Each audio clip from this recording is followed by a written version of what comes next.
The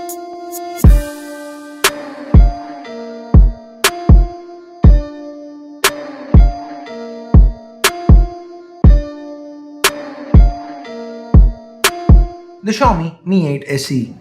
The wait's over, it's here now, and in today's video, let's unbox it and take a quick look. Hey guys, Ash here from C4E Tech. Car 2 giveaway, link in the description below. And while you're down there, hit that bell icon to make sure you don't miss out on any of our daily content. Let's now get to the 8 SE.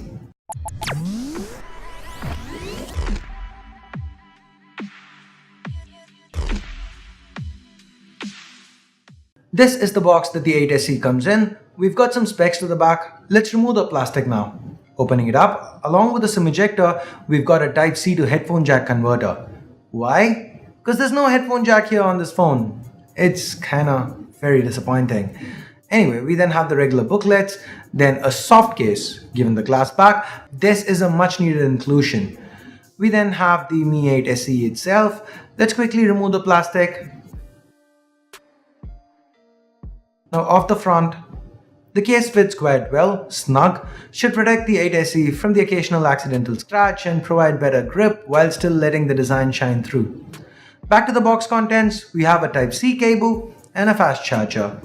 You know that design I was talking about? Let's take a closer look. The Mi 8 SE looks beautiful. Now in the roundup video that we shot after the launch, we made a mistake. We called the back metal while it's actually glass. Apologies for that, guys. The primary microphone, speaker and a Type-C port reside at the bottom. You can find the power and volume keys to the right. Secondary noise cancelling microphone and IR blaster reside up top. And to the left, here's where you find the dual SIM tray. No micro SD.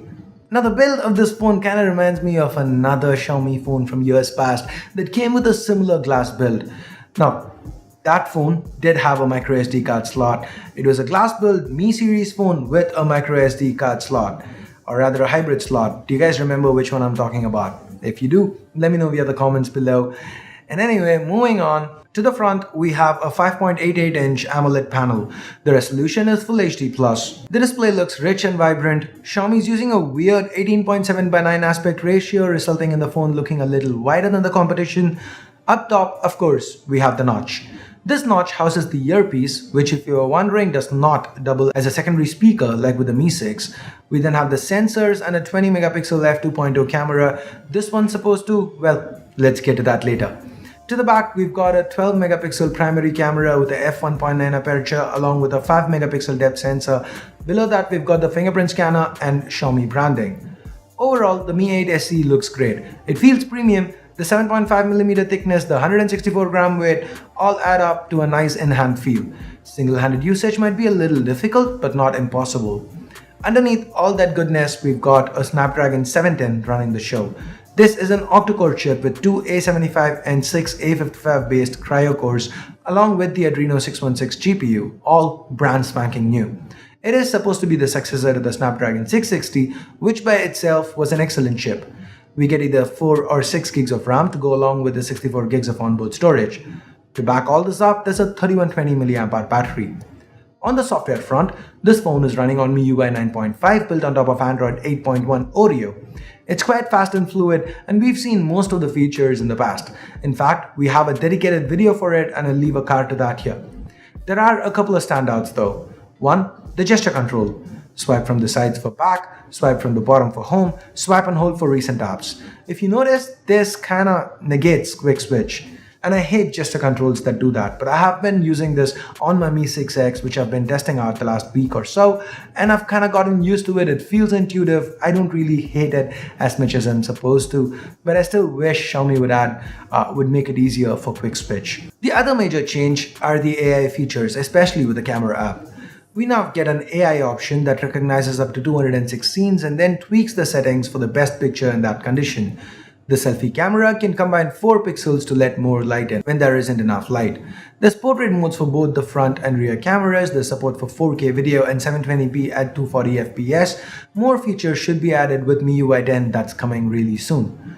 Now, what do you think about these samples you've been seeing? Let me know your thoughts in the comments below. And with that, let's talk price. The Mi 8 SE is priced at 1799 yuan, that's about 19,500 rupees or 275 US dollars. I wasn't a fan of this price at launch because I felt it was more of an iterative follow-up to the Mi 6X, but it really isn't so. From the time I've spent with it, the in-hand feel, the way this phone looks and performs, I kind of feel the pricing might be justified, but more on that in the full review that should come out soon. I know all of you guys are very interested in this phone, so I'm gonna make this priority and switch my SIM to it as soon as possible and start testing. And now it is time I bid you adieu. If you hated the video, you know what to do, but if you did like it, go ahead, share it with your friends, give this video a big huge thumbs up and subscribe. If you've already subscribed, make sure you hit that bell icon to get notified every time a new video goes live here on C4eTech. So thanks a lot for watching. Until next time, my name's Ash. You've been watching C4eTech, and I'm signing off for now. You guys have a great day. Bye-bye.